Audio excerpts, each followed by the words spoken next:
নবীজির জন্ম তারিখ কবে এটা একটু মন দিয়ে শোনেন, এটা বুঝার আছে। এই ব্যাপারে অনেকগুলা মতভেদ আছে, অনেকগুলা মত আছে।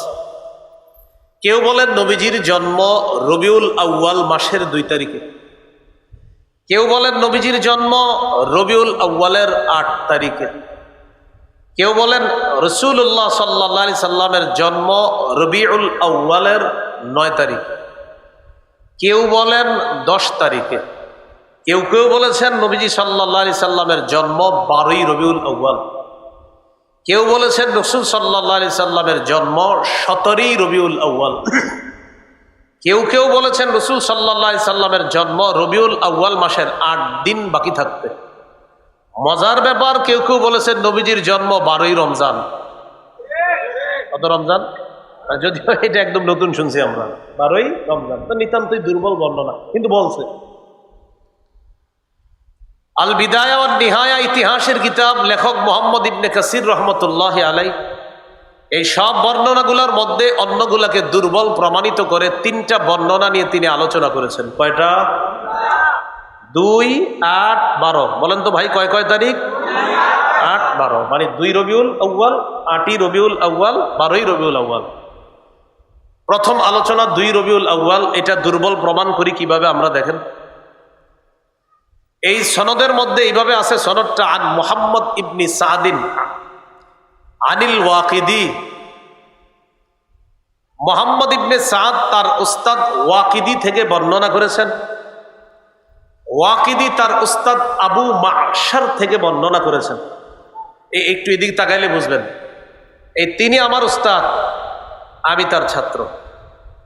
ঠিক আছে, আমার কম বয়স, সমস্যা নেই। আর এ আমার ছাত্র, তাহলে তার উস্তাদ আমি, আবার আমার উস্তাদ তিনি। বিষয়টা বুঝেন। তাহলে এর উস্তাদ আমি, আর আমি আবার ওনার ছাত্র, আবার তিনি আবার আমার উস্তাদ। এটা বুঝছেন নি সবাই?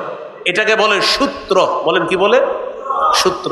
এই দেখেন এবার, মুহাম্মদ তিনি বর্ণনা করেছে ওয়াকিদি থেকে, ওয়াকিদি বর্ণনা করেছে আবু মাশার থেকে। তাহলে আবু মাশার ওনার ছাত্র ওয়াকিদি, ওয়াকিদির ছাত্র মুহাম্মদ। কি বর্ণনা?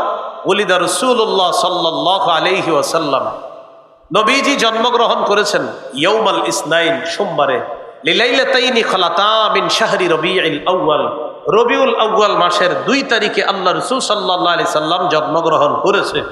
সূত্র কি? মুহাম্মদ ইবনে সাদ বর্ণনা করেছে তার উস্তাদ ওয়াকিদি থেকে, আর ওয়াকিদি বর্ণনা করেছে আবু মাশার থেকে। এবার দেখেন এই বর্ণনা কেন দুর্বল। আমার দিকে তাকান, আমার নাম ওয়াকিদি। কি নাম? ওয়াকিদি। আর ওনার নাম কি বানাইছি? আবু মাশার। ইবনে হাজার আসকালানী রহমতুল্লাহ আলাইহি বুখারী শরীফের ব্যাখ্যা গ্রন্থ যিনি লিখেছেন ফাতহুল বারী, এই ইবনে হাজার আসকালানী রহমতুল্লাহ আলাইহির বক্তব্য তার কিতাব তাকরিবুত তাহযীবের মধ্যে এসেছে। ওই যে ওয়াকিদি, যার নাম মাতরুকুন মা সিআতি ইলমিহি, ওয়াকিদির অনেক বুদ্ধি, অনেক জ্ঞান থাকার পরেও বর্ণনার ক্ষেত্রে তার বর্ণনা পরিত্যাজ্য। ওয়াকিদির এলেম আছে, অনেক প্রচুর বিদ্যা আছে, কিন্তু হাদিসের বর্ণনা, ঐতিহাসিক বর্ণনায় তার বর্ণনা গ্রহণযোগ্য নয়, তিনি পরিত্যাজ্য। রয়ে গেল ওয়াকিদির উস্তাদ আবু মাশার। তার ব্যাপারে মুহাদ্দিসিনে কেরামের অভিমত দাঈফুন ফির রিওয়ায়া, আবু মাশার বর্ণনায় দুর্বল। তাহলে দুইজন, একজন আবু মাশার তিনি বর্ণনায় দুর্বল, আরেকজন ওয়াকিদি তিনি বড় আলেম ঠিক, কিন্তু তার বর্ণনাও হাদিসের ক্ষেত্রে, ইতিহাসের ক্ষেত্রে তার বর্ণনা পরিত্যাজ্য। তাহলে 2 রবিউল আউয়ালের বর্ণনার সূত্রে এমন 2জন ব্যক্তি আছে, একজনের বর্ণনা পরিত্যাজ্য, আরেকজনের বর্ণনা দুর্বল। তাই 2 রবিউল আউয়ালের বর্ণনাটি দুর্বল। তাহলে 2 রবিউল আউয়ালের বর্ণনাটি কি বলেন তো? আলেম ছাড়া অন্যরা বুঝছেন নি? একটু বলেন তো। আলেমরা তো সহজে বুঝে এই বিষয়গুলো, অন্যরা বুঝছেন? ওই যে সূত্রের একজনের বর্ণনা পরিত্যাজ্য, আরেকজনের বর্ণনা দুর্বল। এই 2জন থাকার কারণে 2 রবিউল আউয়ালের বর্ণনাটাই দুর্বল। 12। আমার সাথে একটু বলেন, হস্তি বাহিনী যে বৎসর, বলেন হস্তি বাহিনী যে বৎসর কাবায় হামলা চালিয়েছে, ওই বৎসর রাসূল সাল্লাল্লাহু আলাইহি ওয়াসাল্লাম জন্মগ্রহণ করেছেন। এ ব্যাপারে প্রায় সকল ঐতিহাসিকগণ একমত। ছোটবেলা থেকে শুনছেন না, ওই হাতি বাহিনী মক্কায় হামলা চালাইছে, আলাম তারা কাইফা ফাআলা রাব্বুকা বিআসহাবিল ফিল। এই আসহাবুল ফিল মানে হস্তি বাহিনী। তাহলে নবীজির জন্ম কোন বছর? হস্তি বাহিনী যে বছর কাবায় হামলা চালিয়েছে। এখন আমার সাথে আরেকটা বিষয় বলেন, তাহলে সহজে মনে থাকবে। বলেন, কাবায় হামলা চালানোর 50 দিন পর নবীজি সাল্লাল্লাহু আলাইহি সাল্লামের জন্ম। এবার আমি আপনাদেরকে একটু প্রশ্ন করি, আপনারা উত্তর দিবেন। হস্তি বাহিনী যে বছর কাবায় হামলা চালায়, এই বছর কার জন্ম? হামলার কতদিন পরে জন্ম? এবার 50 দিনটা আমরা বাইর করি, দেখেন। হস্তি বাহিনী কাবায় হামলা চালাইছে মুহররম মাসের 13 দিন বাকি থাকতে। কয় দিন বাকি থাকতে? তাহলে মুহররমের 13। মুহররম মাসের পরের মাসের নাম কি? সফর। তাহলে মুহররমের 13, সফর মাসের 30, 30 আর 13 কত হয়? 43। সফর মাসের পরের মাসের নাম কি? রবিউল আউয়াল। রবিউল আউয়ালের 7 দিন যাওয়ার পর যখন সূর্য ডুবে যাবে, তখন 8ই রবিউল আউয়াল শুরু। তাহলে 43 এর সাথে কত হয়? 50। বলেন, 43 এর সাথে কত? তাহলে মুহররমের 13 দিন, সফরের 30, 43, রবিউল আউয়ালের 7 গিয়ে 8 নাম্বার তারিখ, 50 দিন পর হয় 8ই রবিউল আউয়াল। বিশুদ্ধ বিদগ্ধ উলামায়ে কেরামের অভিমত হলো আল্লাহ রসুলের জন্ম 8 তারিখেই, এই কথাটি বিশুদ্ধ। তাহলে রসুল সাল্লাল্লাহু আলাইহি সাল্লামের জন্ম কয় তারিখে? 8ই। এই ব্যাপারে উলামায়ে কেরাম বলেন এটাই বিশুদ্ধ হওয়ার বেশি দাবি রাখে। কেউ কেউ বলেন গাণিতিক হিসাবে রসুল সাল্লাল্লাহু আলাইহি সাল্লামের জন্ম 9ই রবিউল আউয়াল। এবার একটা কথা মনে রাখবেন, 8 এবং 9, কি বললাম? 8 এবং 9, এই ব্যাপারে পৃথিবীর বিখ্যাত বিশুদ্ধ বিদগ্ধ উলামায়ে কেরাম এই ব্যাপারে একমত যে নবীর জন্ম 8 অথবা 9 রবিউল আউয়াল, এই কথাটি বিশুদ্ধ। বলেন, এই কথাটি কি? এবার আমার সাথে বলেন, 12ই রবিউল আউয়াল নবীজির জন্ম, এই কথাটি প্রসিদ্ধ হলেও বিশুদ্ধ নয়। বললাম 12ই রবিউল আউয়াল কি? প্রসিদ্ধ। 12ই রবিউল আউয়াল কি? হলেও কি নয়? কোরআনের আয়াত সংখ্যা 6666, এ কথাটি প্রসিদ্ধ হলেও বিশুদ্ধ নয়। 6236, এ কথাটি বিশুদ্ধ হলেও প্রসিদ্ধ নয়। কোরআনের আয়াত সংখ্যা 6666, এ কথাটি প্রসিদ্ধ হলেও বিশুদ্ধ নয়। কোরআনের আয়াত সংখ্যা 6236টি, এ কথাটি বিশুদ্ধ হলেও প্রসিদ্ধ নয়। এজন্য প্রসিদ্ধ আর বিশুদ্ধের পার্থক্য বুঝে বিশুদ্ধটাই গ্রহণ করার তৌফিক দান করেন। এবার 12ই রবিউল আউয়ালের বর্ণনাটি একটু বলি, দেখেন।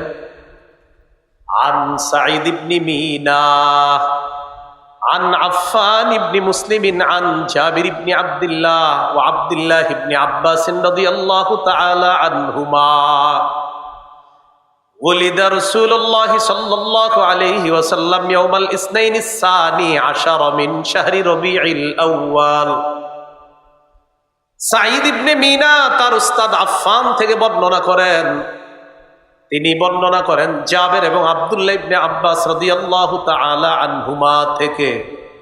তারা বলেন আল্লাহ নবীর জন্ম 12ই রবিউল আউয়াল সোমবার। কত রবিউল আউয়াল?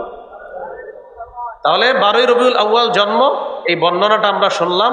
এবার দেখেন, ওই আবার আগের মতো সূত্র মনে আছে? সূত্রের কথা।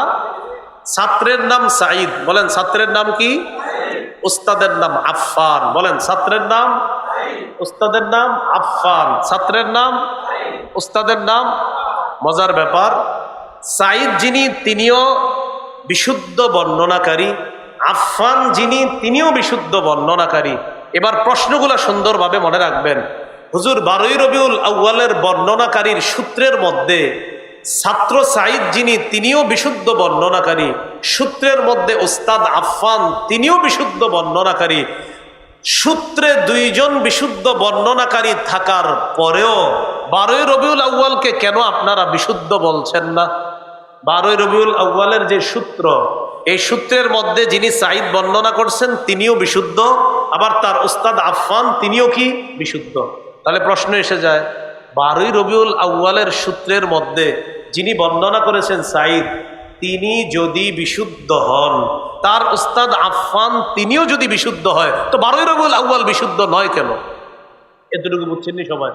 মানে আমরা এই তিনজন বর্ণনা করতেছি, সবাই ভালো মানুষ, তো ভালো মানুষ হইলে বর্ণনা ভালো হবে না কেন? এটা হলো কথা। এবার আপনাদেরকে আমি বলি, বললেই বুঝতে পারবেন। দেখেন, ছাত্রের নাম সাঈদ, উস্তাদের নাম আফফান। বলেন, ছাত্রের নাম, উস্তাদের নাম। ছাত্র বিশুদ্ধ কিনা? জি। উস্তাদও বিশুদ্ধ কিনা? এবার দেখেন, উস্তাদের মৃত্যু 110 হিজরিতে, আফফান উস্তাদের মৃত্যু কত হিজরিতে? সাঈদের জন্ম 130 হিজরির পরে। আবার বলছি, ওস্তাদের মৃত্যু 110 হিজরিতে, ওস্তাদের ছাত্র সাঈদের জন্ম 130 হিজরির পরে। মন দিয়ে আবার শোনেন, ওস্তাদ উনিও বিশুদ্ধ, ওনার জন্ম, ওনার মৃত্যু 110 হিজরিতে। ছাত্র যাকে বলা হচ্ছে সাঈদ, তিনিও বিশুদ্ধ, তার জন্ম 130 হিজরির পরে।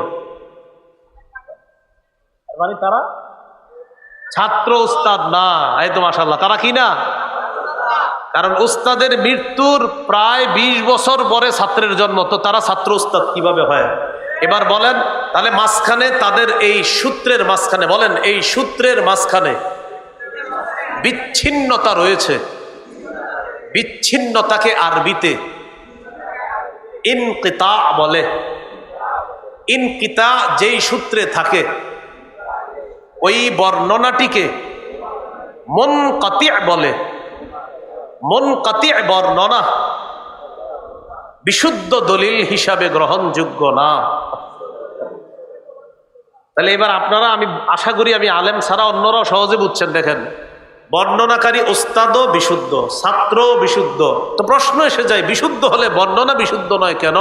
মজার ব্যাপার হলো, কে জানে মাঝখানে একটু ঝামেলা করে ফেলছে। উস্তাদও বিশুদ্ধ ঠিক, কিন্তু তার মৃত্যু 110, আর ছাত্র বিশুদ্ধ ঠিক, কিন্তু তার জন্মই হয়েছে 130 হিজরির পরে। অতএব তাদের দুইজনের কোনো সাক্ষাৎ ঘটে নাই, মাঝখানে একটা ঝামেলা হয়েছে। এই ঝামেলার কারণে এই বর্ণনাটি প্রসিদ্ধ হয়ে গেল, বিশুদ্ধ নয়। বুঝে শুনে ঠিক বলছেন তো? আল্লাহ আমাদেরকে এই বুঝের উপরে অটল থাকার তৌফিক দান করেন। এখন তো আমি বললাম 8-9 বিশুদ্ধ, 12 তারিখটা হলো প্রসিদ্ধ কিন্তু বিশুদ্ধ নয়। ঝগড়া থেকে বাঁচার জন্য কি করবেন? এলাকায় কিন্তু এই বয়ানের পরে কালকে এরকম হইতে পারে, তোরা 8 বললে বল, 9 বললে বল, আমি 12। আবার কেউ বলবেন না, আমি বলি না, আমি বলি।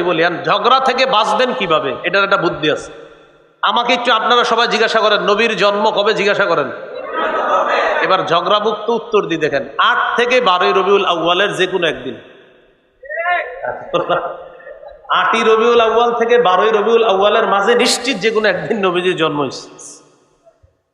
ঝগড়া রইব না। এনে বলবে কি, এই মেয়ে আপনি 8 থেকে 12ই বলছেন কেন? 12। আপনি বলবেন হ্যাঁ ঠিক আছে 12। তাহলে কি 8? আপনি বলবেন হ্যাঁ 8। তাহলে কি 9? বলবেন হ্যাঁ 9। আপনি বিপদে ফেলাইতে পারবেন। আপনি বলবেন 8 থেকে 12-র মধ্যে হয়েছে, এটা তুমি নিশ্চিত থাকো, তুমি টেনশন করো না। অতএব এটা নিয়ে ঝগড়া করার কিছু। এই ব্যাপারে আমরা কিছু জ্ঞান শিখলাম, জানলাম।